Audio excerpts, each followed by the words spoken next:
Assalamualaikum warahmatullahi wabarakatuh. Selamat siang. Perkenalkan, nama saya Muhammad Hafiz, NIM 19 TMIA 393, jurusan Teknik Manufaktur Industri Agro, Politeknik ATI Makassar. Baiklah, pada kesempatan kali ini saya akan membahas materi tentang proses produksi. Nah, apa itu produksi? Berasal dari istilah bahasa Inggris, yaitu to produce, artinya menghasilkan. Jadi produksi yaitu kegiatan menghasilkan atau menciptakan barang atau jasa dan menambah nilai guna atau barang dan jasa.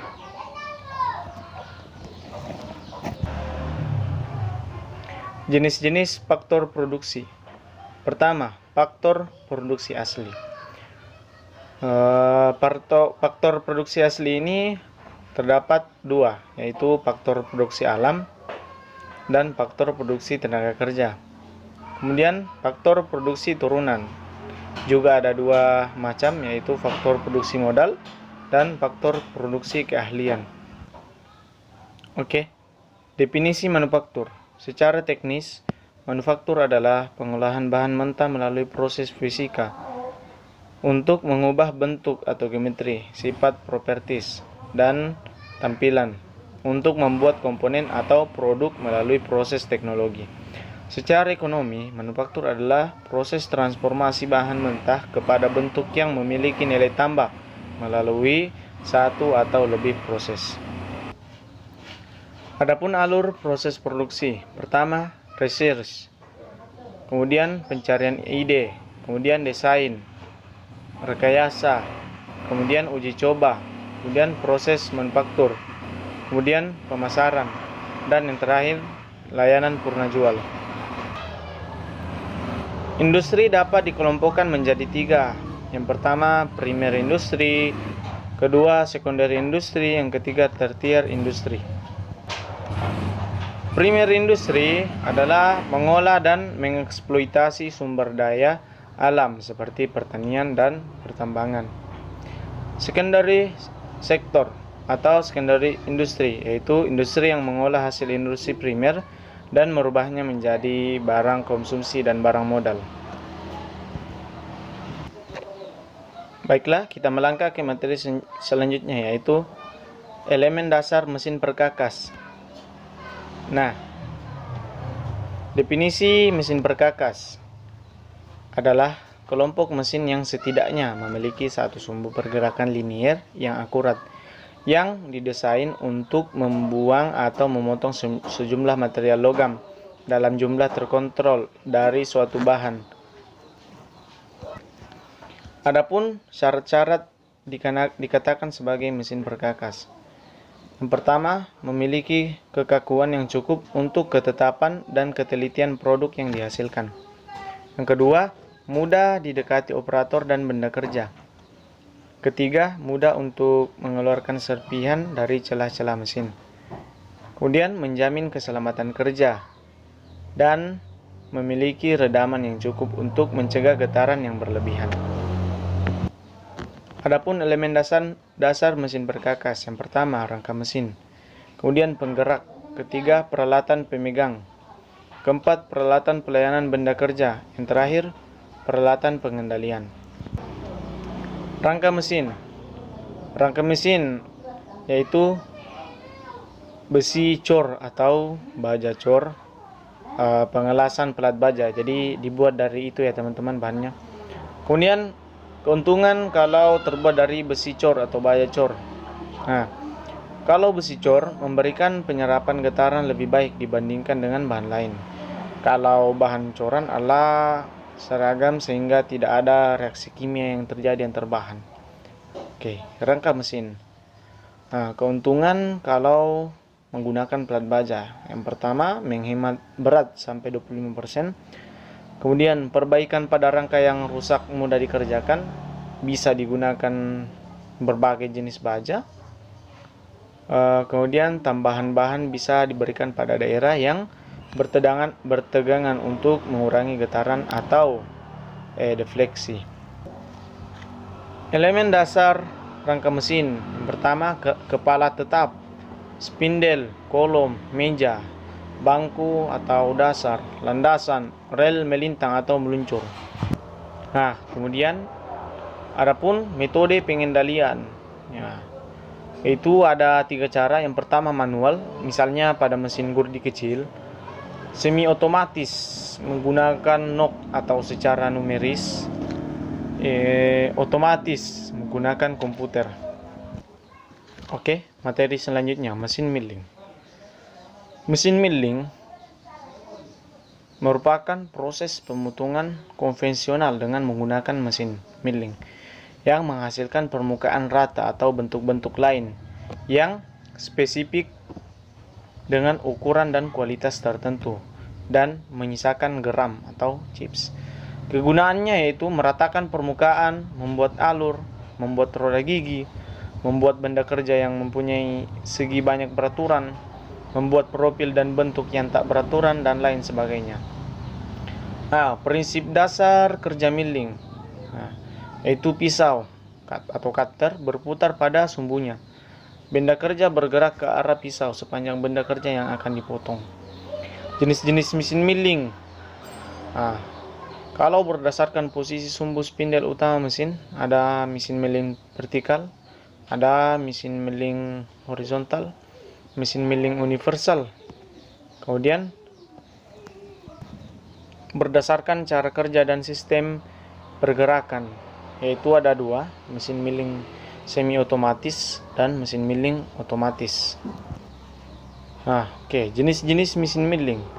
Ada mesin milling graphier, yaitu mesin yang digunakan untuk membuat gambar atau tulisan dengan ukuran yang dapat diatur sesuai keinginan dengan skala tertentu. Mesin milling planer merupakan mesin yang digunakan untuk memotong permukaan atau face cutting dengan benda kerja yang besar dan berat. Kemudian mesin milling copy merupakan mesin milling yang digunakan untuk mengerjakan bentukan yang rumit, maka dibuat master atau mal yang dipakai sebagai referensi untuk membuat bentukan yang sama. Bagian utama mesin milling. Yang pertama spindel utama, kemudian meja atau table, motor drive atau motor penggerak, transmisi, kene, kolom atau tiang, base atau dasar, kontrol. Jenis-jenis pemotongan pada mesin milling itu ada 2, berdasarkan sisi pahat yang memotong benda kerja, kemudian berdasarkan arah pergerakan BK dan pahat. Adapun aksesoris mesin milling. Yang pertama, pencekam alat potong. Yang kedua, pencekam benda kerja dan alat penyetel kedudukan pahat dan benda kerja. Pisau perais. Berdasarkan mata sayatnya, berdasarkan fungsi dan bentuknya, berdasarkan fungsi dan pengerjaannya, dan berdasarkan arah putarannya. Yang pertama, berdasarkan mata sayatnya, yaitu menyatu dengan pisau perais. Pisau mata perais merupakan pisau perais yang utuh. Dari ujung mata sayat hingga pangkal, perais terbuat dari bahan yang sama. Kemudian ada mata sayat sisipan, yaitu mata sayat pada jenis pisau ini bisa diikat dan dilepas dari badan pisau atau holdernya. Mata sayat dan holder masing-masing terbuat dari bahan yang berbeda. Berdasarkan arah putarannya, pisau perais itu adalah cutter putaran kiri apabila putaran cutter berlawanan arah dengan arah putaran jarum jam. Kalau cutter putaran kanan apabila putaran cutter searah dengan putaran jarum jam. Selanjutnya, mesin sekrap. Nah, mesin sekrap atau bahasa Inggrisnya shaping machine disebut pula mesin ketam atau serut. Adalah suatu mesin perkakas dengan gerakan utama lurus bolak-balik untuk mengerjakan bidang-bidang yang rata, cembung, cekung, atau beralur baik pada posisi horizontal, tegak, ataupun miring. Proses pengerjaan pada mesin sekrap sendiri yaitu mesin sekrap memegang pahat single point pada pemegang pahat dan benda kerja dijepit pada ragum. Kedua, pahat akan bergerak bolak-balik secara translasi di atas benda kerja. Tiga, pahat akan memotong benda kerja pada saat langkah maju disebut langkah potong, dan pada saat langkah mundur tidak ada pemakaian disebut langkah potong. Lebih lambat dibanding langkah tanpa pemakanan. Oke, jenis-jenis mesin sekrap. Yang pertama ada mesin sekrap horizontal atau biasa disebut shaper. Nah, mesin jenis ini umum dipakai untuk produksi dan pengerjaan serbaguna, terdiri atas rangka dasar dan rangka yang mendukung lengan horizontal. Kemudian ada mesin sekrap vertikal. Jenis ini digunakan untuk pemotongan dalam, menyerut dan bersudut, serta untuk pengerjaan permukaan-permukaan yang sukar dijangkau. Mesin planer. Mesin planer digunakan untuk mengerjakan benda kerja yang panjang dan besar atau berat. Jenis gerakan mesin sekrap. Yang pertama, gerakan utama. Gerakan pahat maju dan mundur. Kemudian gerakan feeding atau gerakan pemakanan. Ketiga, pengaturan dalamnya pemotongan. Pengaturan ini menghasilkan kedalaman pemotongan. Nah, kemudian komponen mesin sekrap dan fungsinya. Meja mesin. Fungsinya merupakan tempat kedudukan benda kerja atau penjepit benda kerja. Kemudian ram atau lengan. Fungsinya untuk menggerakkan pahat maju saat melakukan pemotongan. Ketiga, pengatur kedudukan ram. Fungsinya untuk mengatur kedudukan pahat terhadap benda kerja. Kemudian ada eretan pahat. Fungsinya untuk mengatur ketebalan pemakanan. Kemudian ada tuas kecepatan. Fungsinya untuk mengatur atau memilih besar kecepatan langkah, di mana satuan kecepatan ini adalah langkah lengan mesin per menit. Kemudian dial panjang langkah. Fungsinya mengatur panjang pendeknya langkah pahat atau ram sesuai panjang benda yang disekrap. Kemudian tuas penggerak ram. Fungsinya menggerakkan ram lengan mesin pada saat proses pemotongan benda kerja. Kemudian ada dial hantaran. Fungsinya untuk mengatur feeding hantaran meja mesin, yakni besar pergeseran meja dalam satuan milimeter setiap satu langkah pergerakan ram maju mundur.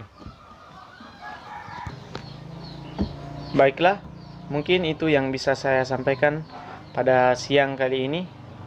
Terima kasih atas perhatiannya. Assalamualaikum warahmatullahi wabarakatuh.